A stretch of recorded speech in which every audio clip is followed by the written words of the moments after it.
नमस्कार शेतकरी मित्रांनो, पुढील 3 दिवसात राज्यात पुन्हा एकदा मुसळधार पावसाला सुरुवात होणार आहे। तर कोणकोणत्या जिल्ह्यात कसं राहील पावसाचं वातावरण सविस्तर माहिती या व्हिडिओमध्ये बघणार आहोत। तर व्हिडिओ शेवटपर्यंत नक्की बघा। शेतकरी मित्रांनो, सातारा चिपळूण ह्या भागात आपल्याला पुढील 3 दिवसात म्हणजे 23-24 तारखेदरम्यान हलक्या ते मध्यम स्वरूपाचा तर काही भागात जोरदार स्वरूपाचा पाऊस बघायला मिळेल। त्यानंतर कराड विटा या भागात जोरदार स्वरूपाचा पाऊस राहील। तर रत्नागिरी रायगड राजापूर या भागात सुद्धा काही ठिकाणी जोरदार ते मुसळधार पाऊस राहणार आहे।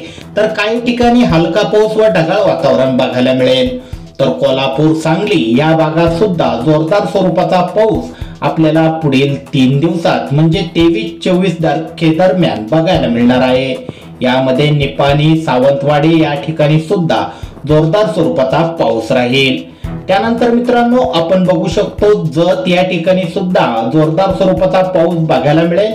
त्यानंतर पंढरपूर मध्ये काही ठिकाणी ढगाळ वातावरण व हलका पाऊस राहील। तर सोलापूर या ठिकाणी सुद्धा ढगाळ वातावरण हलका पाऊस पुढील काही 3 दिवसांमध्ये आपल्याला बघायला मिळेल।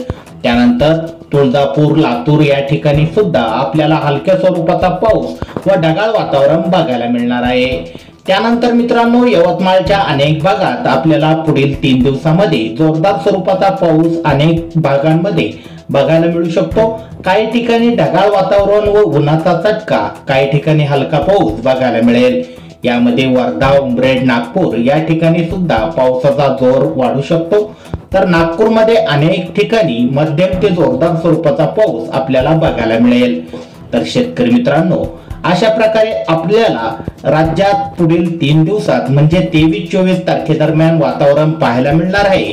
त्यानंतर गडचिरोली चंद्रपूर ह्या भागात सुद्धा आपण बघू शकता की जोरदार स्वरूपाचा पाऊस अनेक भागांमध्ये पडणार आहे।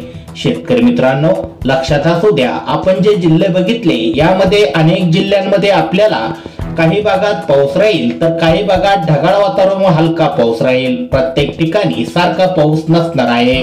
तर शेतकरी मित्रांनो, तुम्हाला जरी पावसाविषयी माहिती जर आवडली असेल तर व्हिडिओला नक्की लाईक करा।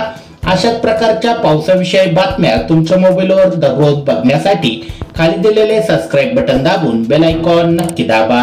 धन्यवाद।